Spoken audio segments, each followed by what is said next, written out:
우리가 살아가다 보면 종종 정말 앞으로 갈 수도 없고 뒤로 갈 수도 없고 어떻게 할 수 없는 아주 난감하고 어려운 상황에 봉착하게 됩니다. 이럴 때마다 우리는 인간으로서 한계를 절감하게 됩니다. 아무것도 할 수 없는 속수무책의 상황이기 때문에 그렇죠. 그런 일이 없으면 좋은데 우리가 종종 만나게 됩니다. 오늘 본문에서 다윗이 딱 그런 상황에 놓이게 됩니다. 이러지도 못하고 저러지도 못하고 그렇다고 자기가 스스로 문제를 해결할 수 있는 능력도 안 되고 자신의 인간으로서의 한계 그리고 지도자로서의 한계를 아주 깊이 절감하는 상황에 놓이게 됩니다. 다윗은 본문이 이런 세세한 다윗의 감정을 기록하고 있지는 않지만 아마 굉장한 압박과 스트레스에 시달리지 않았을까 생각을 해봅니다. 아마 다윗은 마음속으로 계속 하나님께 도움을 간구하면서 그렇게 오늘 본문에 기록된 상황의 그 시간을 보냈을 것입니다. 우리는 오늘 본문 말씀을 통해서 하나님께서 우리에게 어떤 분이신지 생각해 보도록 하겠습니다. 이제 본문을 보겠습니다. 29장 1, 2절. 블레셋 사람들은 그들의 모든 군대를 아벡에 모았고 이스라엘 사람들은 이스라엘 있는 샘 곁에 진쳤더라. 블레셋 사람들의 수령들은 수백 명씩 수천 명씩 인솔하여 나아가고 다윗과 그의 사람들은 아기스와 함께 그 뒤에서 나아가더니. 오늘 본문이 몇 장이죠? 사무엘상 몇 장이죠? 29장이죠. 그럼 29장 전에는 28장이 있는 거죠. 근데 28장과 29장 시간 순서가 좀 뒤죽박죽 돼 있어요. 그래서 이 시간 순서를 먼저 설명한 다음에 이 본문을 좀 설명을 드리도록 하겠습니다. 어떤 시간 순서로 돼 있냐면 먼저 28장 1, 2절 우리 지난주에 본 내용이요. 아기스가 다윗에게 참전 명령을 내렸어요. 우리가 이제 이스라엘과 대대적인 전쟁을 벌일 텐데 너는 나의 호위 무사로 참전해라. 이렇게 명령을 내렸어요. 그리고 나서 이제 오늘 본문 29장이 있는 거예요. 그래서 다윗이 어떤 과정을 통해 거기에 갔고 어떤 과정을 통해 거기에 전쟁에 참전하지 않게 됐는지를 29장이 이제 설명을 하고 있죠. 그리고 다시 28장 4절로 돌아가는 거예요. 그래서 다윗은 빠졌고 블레셋 군대끼리만 이제 이스라엘 평야 그 수넴까지 가서 진을 쳤다 하는 내용이 이제 28장 4절에 나온 거죠. 그러니까 28장 1, 2절이 있고 오늘 본문이 있고 다시 28장 4절로 돌아가고 그 다음에 블레셋 군대가 수넴에 진치고 나서 사울이 이제 신접한 여인을 찾아가는 내용이 있는 거예요. 그러니까 28장과 29장 순서가 뒤죽박죽 있었던 것이죠. 아기스가 다윗에게 이스라엘과 전쟁을 벌일 것인데 너와 너희의 군대는 나를 지키는 이 호위 부대로 참전을 해라라고 그렇게 명령을 했었습니다. 다윗이 1년 4개월이라는 시간 동안 얼마나 그 아기스의 충신 노릇을 했어요. 계속해서 거짓 보고를 하면서 약탈 전쟁을 벌인 전리품을 아기스에게 지속적으로 갖다 바쳤잖아요. 아기스 입장에서는 1년 4개월이라는 시간이 다윗을 자신의 충신으로 보기에 충분한 시간이었던 겁니다. 그러니까 이제 다윗을 신뢰하는 거죠. 블레셋은 이스라엘과 대대적인 전쟁을 벌이기 위해 이제 그 다섯 개의 도시 방백들이 다 같이 이 전쟁을 준비합니다. 그리고 이제 아기스는 나를 보호해라 하고 다윗에게 참전 명령을 내리는 것이죠. 그래서 지도에서 보시는 바와 같이 블레셋에 5도시가 있고 5개의 도시의 왕들이 있는데 이 5명의 왕이 연합을 해서 이제 다 같이 치는 거예요. 5개의 도시 국가가 하나의 나라를 이루고 있었기 때문에요. 그래서 가자, 아스글론, 아스돗, 그리고 가드, 이제 가드의 왕이 아기스죠. 그리고 에그론, 이 5개의 도시 왕들이 수천 명의 사람들을 다 모아가지고 이제 전쟁을 준비하는 겁니다. 그래서 시글락에 있는 다윗은 가드 아기스 왕의 뒤를 쫓아서 다 같이 모여서 어디로 가느냐? 먼저 아벡이라는 블레셋 지형에 다 모였습니다. 이렇게 다 모여서 이제 다윗은 투벅투벅 아벡까지 아기스의 뒤를 잘 쫓아갔죠. 그리고 지금 이스라엘 평지에 사울과 사울의 군대가 이제 진을 치고 이제 이스라엘 블레셋군이 이제 북진을 해 올라오는 것을 기다리고 있는 거죠.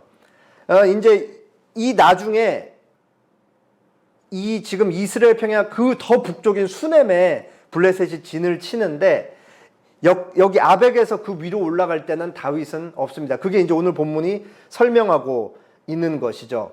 아기스가 다윗에게 자기를 지키라는 아주 중요한 명령을 그렇게 주었습니다.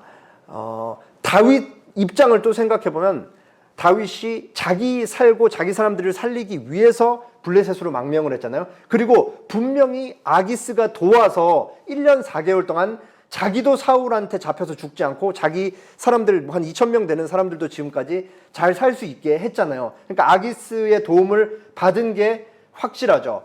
다윗이 속으로는 끊임없이 아기스랑 거리를 두고 있었음에도 불구하고 적어도 겉으로는 아기스의 충신이 되어 있었던 거예요. 그 1년 6개월이라는 시간 동안. 그러니까 다윗이 아기스의 참전 명령을 거부할 수 있어요? 없어요?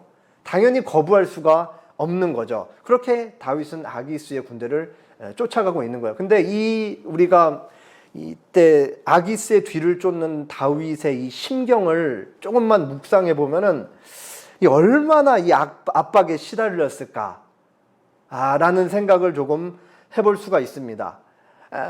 두 가지 이 양가적인 감정이 다윗을 계속 괴롭히는 거예요. 첫 번째, 우리가 다윗을 기계라고 생각하지 않고 우리랑 똑같은 감정을 가진 인간이라고 생각하면 다윗가 아기스에게 갖는 감정도 사실은 복잡한 거예요.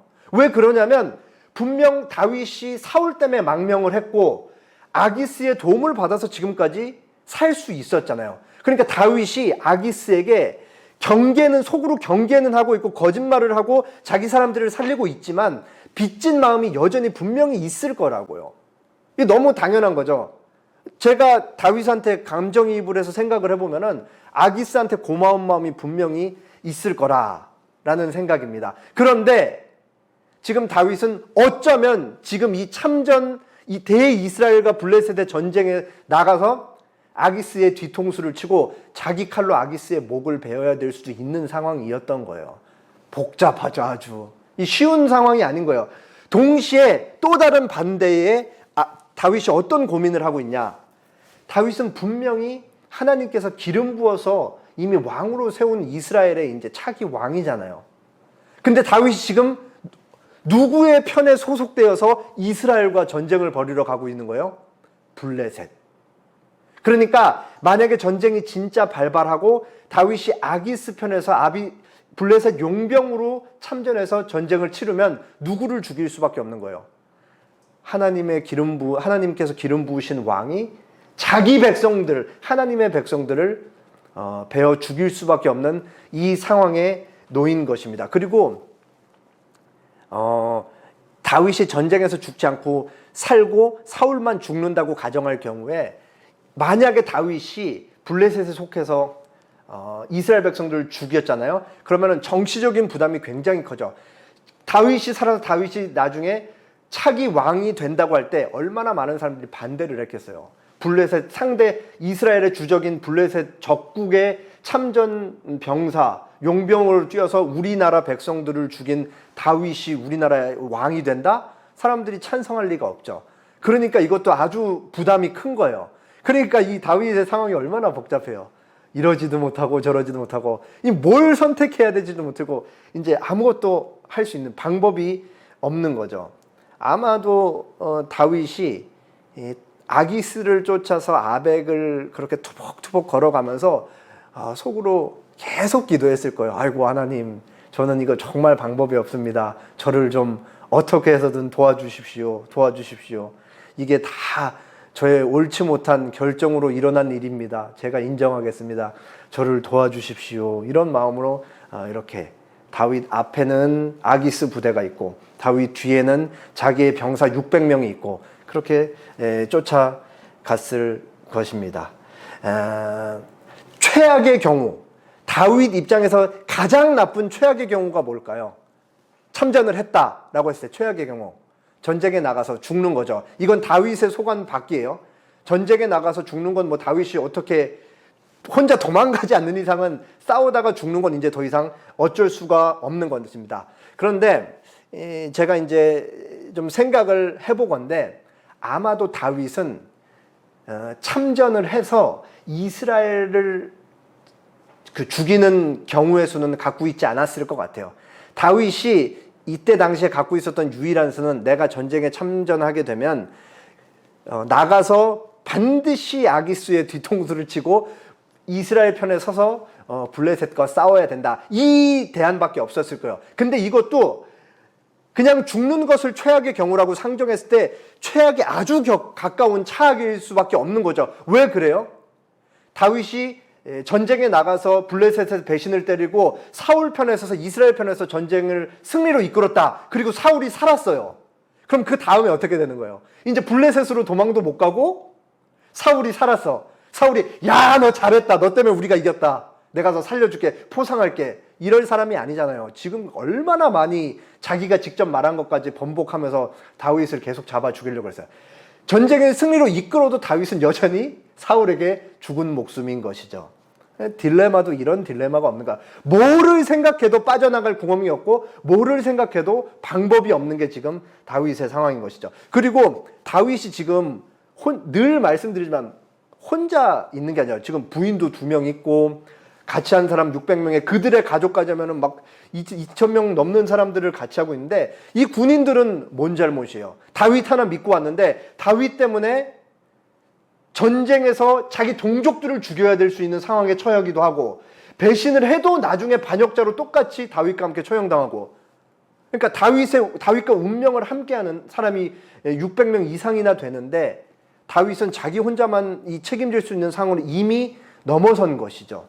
이런 아주 복잡한 상황에 다윗이 놓여 있었습니다. 뭐 아무것도 자기가 할 수 있는 게 없고 그냥 아기스 뒤만 쫓아가고 있고, 다윗에 있는 600명의 용사들은 다윗의 선택에 따라서 같이 쫓아가고 있으니까 다윗이 자기 자신이 얼마나 못나 보이고 그 인간으로서의 그 한계를 뼈저리게 느꼈겠습니까? 그래서 다윗은 이제 하나님만이 이 문제를 해결해 주실 수 있겠다라는 생각을 가지고 계속 따라갔을 겁니다. 아마도 다윗은 어떤 식으로든 아기스를 배신하고 싶지는 않았을 거예요. 그러니까 하나님이 어떻게든 이 문제를 반드시 해결을 해줘야 된다라는 생각을 했을 것입니다. 그리고 이제 그 다음 부분을 보겠습니다. 5절 춤추며 사울 천천 그 부분인데 5절은 여러분이 읽어주시고 제가 3, 4절 읽겠습니다. 블레셋 사람들의 방백들이 이르되 이 히브리 사람들이 무엇을 하려느냐? 아기스가 블레셋 사람들의 방백들에게 이르되 이는 이스라엘 왕 사울의 신하 다윗이 아니냐? 그가 나와 함께 있은지 여러 날 여러 해로되 그가 망명하여 온 날부터 오늘까지 내가 그의 허물을 보지 못하였노라. 블레셋 사람들의 방백들이 그에게 노한지라. 블레셋 방백들이 그에게 이르되 이 사람을 돌려보내어 왕이 그에게 정하신 그 초소로 가게 하소서. 그는 우리와 함께 싸움에 내려가지 못하리니 그가 전장에서 우리의 대적이 될까 하나이다. 그가 무엇으로 그 주와 다시 합하리이까? 이 사람들의 머리로 하지 아니하겠나이까? 그들이 춤추며 노래하여 이르되 사울이 죽인 자는 천천히 다윗을 만만히 이루다 하던 그 다윗이 아니니까 하니. 아기스의 뒤를 따라서 온 다윗과 다윗의 군사들을 보고 블레셋의 이 방백들, 나머지 4명의 왕들이 아기스에게 묻는 거예요. 아니 저 사람들 도대체 뭐냐? 그러니까 니들이 알지 않냐? 사울의 신하 다윗과 다윗의 부대다. 이렇게 얘기를 한 거예요. 그러니까 저 사람들이 왜 여기 있냐? 이렇게 얘기를 한 거죠.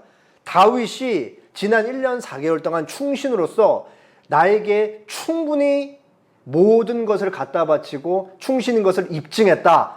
전쟁 용병으로 내가 참전하라 그랬다. 아무 문제 없다. 이러니까 나머지 4 도시 방백들이 그냥 화가 잔뜩 난 거예요. 무슨 말도 안 되는 소리를 하느냐. 저 사람이 도대체 누구냐? 다윗이 아니냐? 그러면서 저 사람이 지금 사울이랑 관계가 안 좋은데 전쟁에서 분명히 우리 배신하고 우리의 목을 다 베가지고 사울에게 갖다 바치고 다시 사울과 화합할 것이다 라고 그렇게 얘기를 하는 거예요. 그러면서 막 화를 내면서 과거에 이제 자기들 들었던 이스라엘의 저작거리의 노랫말까지 이렇게 얘기를 하는 거죠. 사울이 죽인 자는 천천히요 다윗은 만만히로다 하던 그 다윗이 어떻게 우리와 함께 전쟁을 나가겠습니까? 우리는 그것을 인정할 수 없습니다 라고 그렇게 항의를 한 것입니다. 상황을 딱 판단해 보니까 아기스가 이게 안 될 것 같은 거예요. 여기서 이 블레셋 용병들이 훨씬 상식적이라는 것을 우리가 알 수 있죠. 이미 과거에 경험이 있습니다. 역사적인 경험이 있어요. 그 요나단이 그 자기 부하 한 명과 함께 그 이스라엘 내에 있는 블레셋 주둔지에 있는 그 병사들과 싸울 때 그때 국지전이었다가 조금 큰 전쟁으로 번져가지고 사울의 부대도 참전을 했을 때 그때 이미 이스라엘 사람들 중에 블레셋 용병들이 있었어요. 그러니까 이스라엘 입장에서는 배신자들이죠. 근데 전세가 유리한 걸 보고 거기서 다시 이제 이스라엘 편을 들어서 블레셋을 친 역사적인 사실이 있습니다. 그러니까 블레셋 입장에서는 이미 이스라엘 용병들한테 배신당한 경험이 있는 거예요. 그게 얼마나 기시감으로 확 떠오르겠어요. 근데 단순한 일개 병사들이 아니라 지금 자신들의 눈앞에 있는 이 용병이 누구예요? 이스라엘 최고의 장수 다윗. 과거에 이 블레셋 최고의 장수 골리앗을 돌아나로 때려 눕힌 그 장수 다윗이 같이 있는 것이죠. 지금 10년 넘게 기다려서 이스라엘을 완전히 그냥 자신들에게 복속시킬 전쟁을 준비한 것인데 다윗 하나 때문에 이 배신을 당해서 이 전쟁에 질 수 있는 위험을 감수할 수가 없는 거예요. 그러니까 아기스한테 나머지 왕들이 얘기를 한 거죠. 다윗 절대로 우리랑 함께 할 수 없다라고 그렇게 얘기를 합니다. 그러니까 난처해진 아기스가 다윗을 따로 불러요. 그래서 야 나는 네가 나가서 나를 좀 호위해줘서 호위무사로 같이 참전했으면 좋겠는데 야 저 4명의 왕들이 절대 안 된다 그런다. 그래서 오히려 미안해하면서 그러니까 다시 내일 아침 일찍 밝거든 돌아가고 다른 왕들한테 밉보이지 않는 게 좋겠다. 이번 전쟁은 참전하지 못하겠다라고 그렇게 설득을 하면서 미안해하면서 만류를 했다는 것입니다. 그러자 이제 다윗이 뭐라고 반응했는지 볼게요. 다윗이 아기스에게 이르되 내가 무엇을 하였나이까? 내가 당신 앞에 오늘까지 있는 동안에 당신이 종에게서 무엇을 보셨기에 내가 가서 내 주 왕의 원수와 싸우지 못하게 하시나이까? 다윗이 뭐 하고 있는 거예요? 연기하고 연기. 만약에 연기 대상 수상시직이 있으면 연기 대상을 줬어야 됐을 거야. 다윗이 지금 속으로는 뭘 하고 있어요? 춤추면서 막 노래를 부르고 있는 거예요. 쾌제를 외치고 있는 거예요. 너무 좋아서. 너무 복잡한 상황에 놓여갖고 뭐 진짜 이거 아마 전쟁 직전까지 이거 도대체 어떻게 해야 되냐 고민을 하고 있었는데 그냥 아무것도 안 하고 그냥 문제가 갑자기 블레셋 방백들에 의해서 문제가 해결이 됐던 거죠. 그러면서 이제 연기를 하는 거야. 오히려 굉장히 불쾌한 척. 도대체 내가 1년 4개월 동안 당신의 충신으로서 보여줄 만큼 보여줬는데 도대체 내가 무엇을 잘못했길래 나를 참전하지 못하게 하십니까? 라고 얘기하면서 아주 모호한 얘기를 하죠. 도대체 당신의 종에게서 무엇을 보셨기에 내가 가서 참전해서 내 주 왕의 원수와 싸우지 못하게 하셨나이까? 내 주 왕의 원수가 이게 어떤 의미예요? 여기서 내 주에 아기스를 넣으면 왕의 원수는 누가 돼요? 사울이 되는 거죠. 그런데 내 주 왕의 사울을 넣으면은 원수는 누가 되는 거예요? 아기스가 되는 거예요. 그러니까 다윗이 뭘 의도하고 이 표현을 썼는지 우리는 알 수가 없는 거죠. 근데 상당히 중의적인 표현으로 모호하게 아기스한테는 마치 사울과 왜 나를 못 싸우게 하느냐? 내가 가서 사울의 목을 벨 수 있는데 라고 얘기했지만 다윗의 본심은 내가 가서 네 배신을 때릴 건데 왜 나를 그 일을 못하겠냐? 이런 식으로도 이해할 수 있는 그 모호한 표현인 거죠. 이런 거 보면은 다윗이 아주 인간적으로도 정말 약은 사람이다 라는 것을 우리가 알 수가 있습니다. 좋게 표현하면 주도면밀하고 지혜하다. 또 어떻게 보면 굉장히 무서운 사람이다 라고까지도 이해할 수가 있는 거죠. 다윗은 오늘 본문에서 아주 그 진퇴양난, 속수무책의 이 어려운 상황에 놓여 있었습니다. 근데 지금 상황이 해결되는 거 보면 마치 아무 일도 없었다는 듯이 손 안 대고 코 푸는, 모든 일이 그냥 너무 자연스럽게 해결되는, 그렇게 문제가 해결됐던 것이죠. 어떻게 된 거예요? 하나님께서 이방인들, 그 블레셋 방백들을 들어 쓰셔서 이 문제가 아무런 문제가 발생하지 않도록 다윗을 그 전쟁에서 그냥 쏙 빼내 주셨다라는 것을 그렇게 알 수가 있습니다. 그렇게 다윗은 하나님의 도움으로 아주 어려운 그 위기를 모면합니다. 그리고 이제 마지막에 헤어지죠. 마지막 부분 11절 보겠습니다. 이에 다윗이 자기 사람들과 더불어 아침에 일찍이 일어나서 떠나 블레셋 사람들의 땅으로 돌아가고 블레셋 사람들은 이스라엘로 올라가니라. 그래서 다윗 없이 블레셋은 이스라엘 안쪽에 있는 이스라엘 평화, 더 위에 있는 수넴까지 올라가서 진을 치게 되고 다윗은 이제 돌아오게 됩니다. 근데 다음 주에 보면 다윗이 또 시글락으로 돌아왔는데 어려움을 만나게 돼요. 시글락이 불타고 있었거든요. 아말렉 족속들에 의해서. 그건 뭐 다음 주에 보도록 하겠습니다. 다윗은 본문에서 분명히 자신의 힘으로는 도저히 해결할 수 없는 어려운 문제에 봉착해 있었는데 하나님께서 그 일을 너무 쉽게 해결하셨습니다. 다윗이 실제로 받았을 압박과 스트레스에 비해서 문제 해결은 하나님이 정말 그냥 손 하나 한번 탁탁 하시니까 그냥 순식간에 그렇게 해결됐습니다. 여기서 우리는 근원적인 문제를 생각해 볼 필요가 있어요. 왜 다윗이 이렇게 딜레마, 진퇴양난의 상황에 봉착하게 됐는지를 생각해 봐야 됩니다. 이 일, 아기스를 배신하기도 뭐하고 자기 백성들을 칠 수도 없고 왜 이런 힘든 상황에 놓이게 됐어요, 다윗이? 하나님의 뜻은 분명히 다윗이 이스라엘 안에 머물러 있기를 바라는 것이었습니다.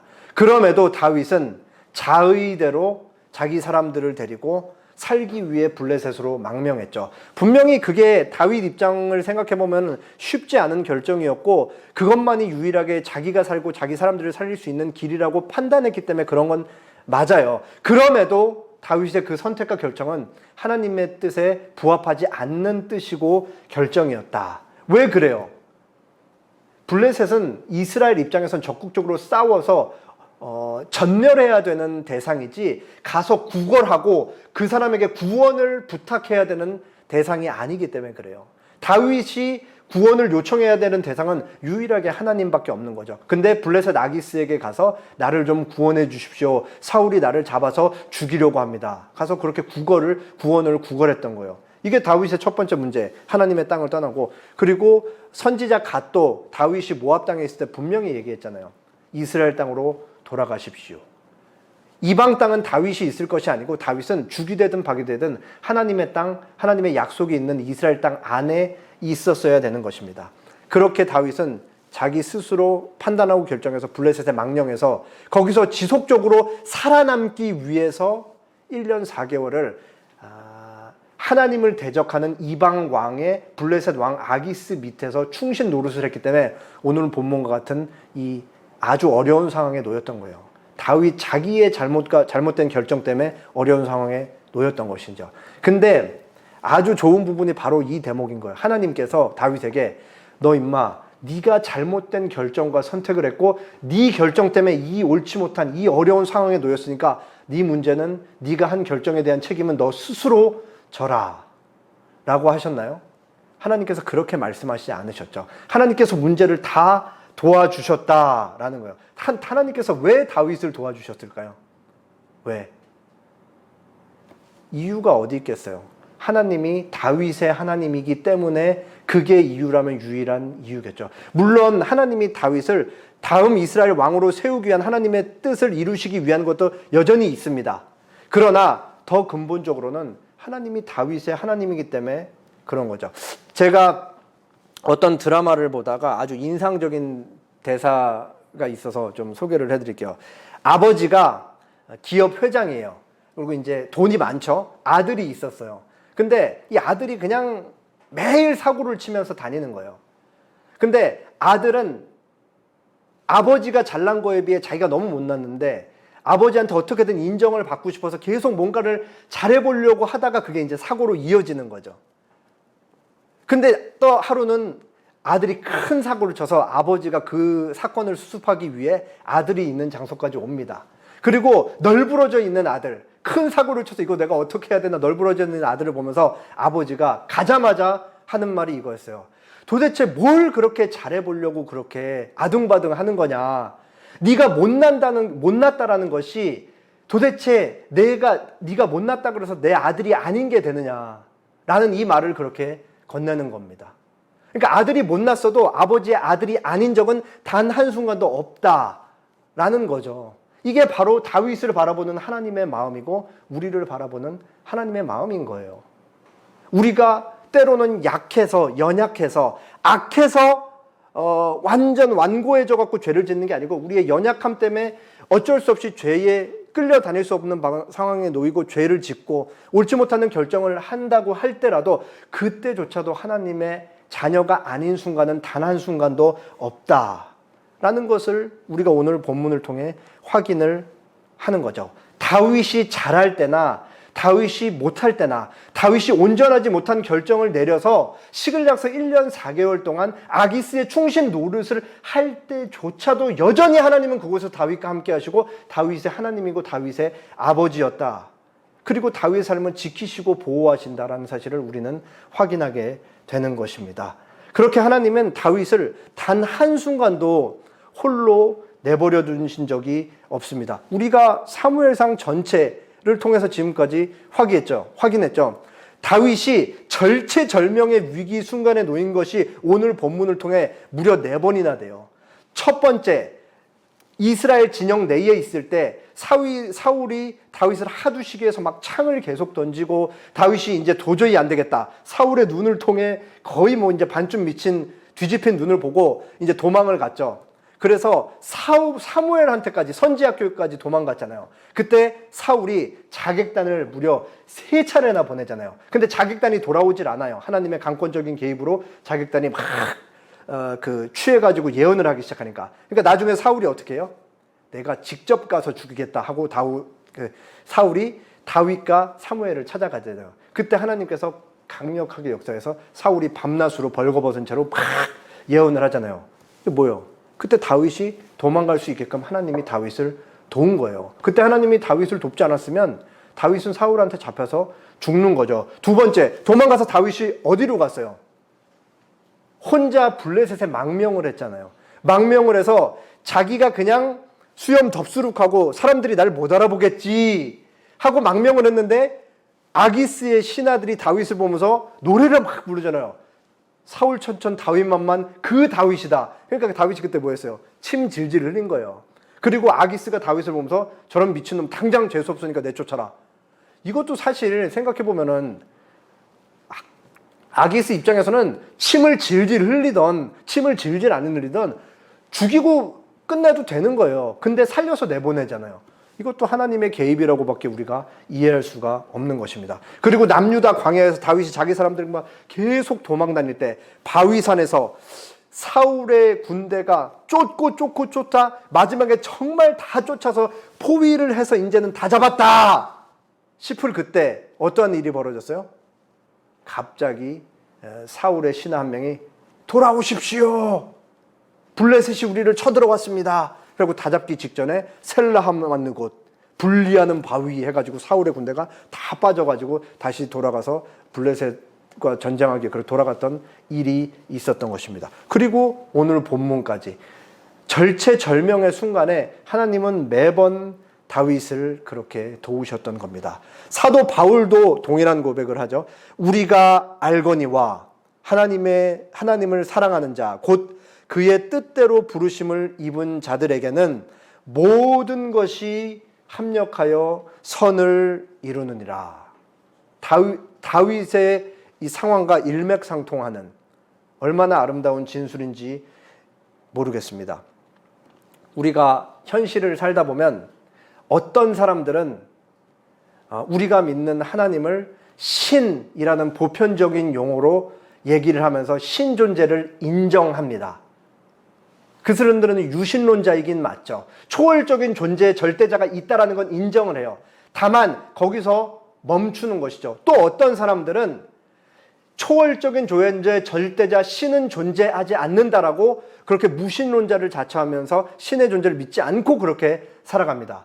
또 적지 않은 사람들은 온갖 피조물들을 신이라고 하면서 그렇게 살아가죠. 소도 신이고 나무도 신이고 사람도 신이고 뭐 힌두교도 그렇고 불교도 그렇고 뭐 이슬람도 그렇다고 볼 수 있는 거겠죠.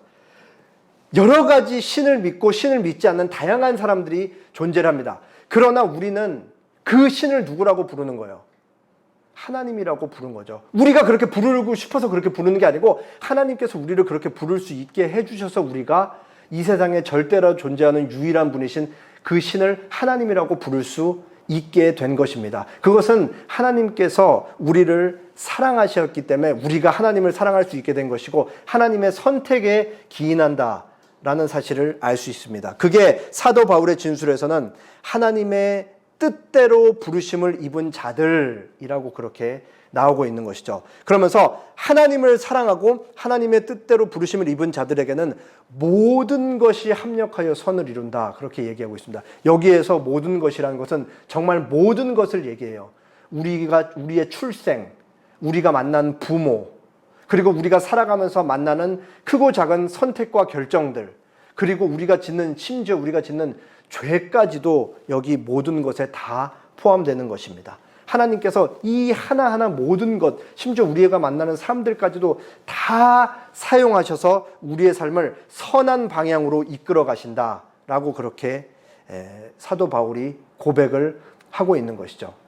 그래서 이 상황을 다윗이 자신의 삶을 통해 계속 경험하고 하나님에 대한 지식과 하나님이 어떤 분인지 계속해서 축적되어 가고 있는 것입니다. 그리고 나중에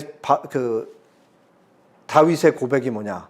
시편 23편 1절의 고백입니다. 다 함께 같이 읽어볼까요? 여호와는 나의 목자시니 바울의 고백과 같은 것이죠. 이 여호와라는 호칭이 어떤 호칭이라고요? 하나님의 약속이 담겨져 있는 호칭인 거예요. 하나님과 다윗의 관계가 여호와 하나님께서 자기 백성을 보호하시는 이 관계이기 때문에 여호와라는 호칭에 어떤 약속이 포함되어 있다고요? 나는 너희의 하나님이 되고 너희는 나의 백성이 되리라 라는 이 약속이 포함되어 있고 하나님은 자기가 하신 약속을 절대로 어기실 수 없는 분이시기 때문에 하나님의 속성까지 불변성까지 여기에 같이 포함되어 있는 이 호칭이 바로 여호와인 거예요. 하나님이 다윗을 보면서 나는 너희의 하나님이고 너는 내 백성이다 라고 하셨기 때문에 다윗을 끝까지 지키시는 것이죠. 그러니까 다윗의 고백 속에 자신이 옳지 못한 시글락 아기스 밑으로 간 결정과 이 모든 잘못한 일들까지도 하나님께서 다 합력해서 선을 이루시고 결국은 하나님의 뜻을 이루셔서 다윗이 이스라엘의 왕이 되고 이스라엘 백성을 통치하는 그 자리까지 가는 것을 다윗이 경험을 하니까 다윗의 고백이 일평생에 있어서 어떤 고백일 수밖에 없는 거예요? 나를 자기 백성이라고 부르신 그 하나님의 이름을 나에게 두신 여호와 하나님이 나의 아버지시고 나의 하나님이시기 때문에 그리고 그분이 나의 목자시기 때문에 나의 삶은 부족함이 없다라고 그렇게 고백을 할 수밖에 없는 것입니다. 손양원 목사님께서 우리나라 한국 전쟁 때 그 손양원 목사님이 나환자들을 이렇게 돌보셨잖아요. 근데 한국 전쟁이 발발하고 사람들이 빨리 전쟁이 일어났으니까 살기 위해서 조금 피신을 하십시오 라고 하자 손양원 목사님이 그 피신하라는 사람들한테 이런 말을 했다고 합니다. 하나님 안에서 안전한 곳이 없다면 온 우주 안에서 그 어떤 곳도 안전하지 않습니다. 어떤 고백인지 알겠죠? 우리 삶 속에서 하나님이 우리를 지켜야만 우리는 비로소 진정한 안전을 누릴 수 있다 라고 그렇게 얘기를 했던 것입니다. 좀 전에 봤던 모든 것이 합력하여 선을 이룬다라는 말씀 조금 뒷부분에 로마서 8장 32절에 이런 말씀이 나옵니다. 자기 아들을 아끼지 아니하시고 우리 모든 사람을 위하여 내주신 이가 어찌 그 아들과 함께 모든 것을 우리에게 주시지 않겠느냐. 여전한 바울의 고백이죠. 하나님께서 우리에게 모든 것을 이미 주셨어요. 하나님의 모든 것이 뭐예요? 자기 전부, 자신의 생명, 하나밖에 없는 독생자 예수 그리스도를 우리를 위해 내어주신 거죠. 이미 하나님께서 우리에게 줄 수 있는 가장 최고의 것을 우리를 위해 내어주셨다라는 것을 우리가 알고 있을 것입니다. 달리 말해서 하나님에게는 아까운 것이 없다는 거예요. 하나님께서 우리에게 뭘 줘도 아깝지 않다. 그만큼 우리를 소중한 존재로 여기신다. 왜? 우리를 위해 자기 아들까지 주셨으니까. 그러니까 그 이후에 우리에게 주어지는 모든 부수적인 것들은 하나님께서 아까워하실 게 전혀 없다라는 것을 알 수가 있습니다. 그러니까 그 무엇이 우리에게 허락되지 않겠냐라는 것이 성경의 증언인 것이죠. 하나님께서는 없는 것도 있게 해서 무에서 유를 창조해서 불가능한 일을 가능하게 만드시는 분, 전능하신 분이고 하나님께서는 완전한 지혜로 우리의 삶을, 우리의 일거수일투족을 지키고 계시는 분이십니다. 그렇게 하나님께서는 완벽하게 우리의 삶을 조율하십니다. 그렇기 때문에 무엇이 겁나고 무엇이 문제가 되겠냐라는 것을 우리가 오늘 말씀을 통해 배울 수 있는 것입니다. 다 함께 기도하겠습니다.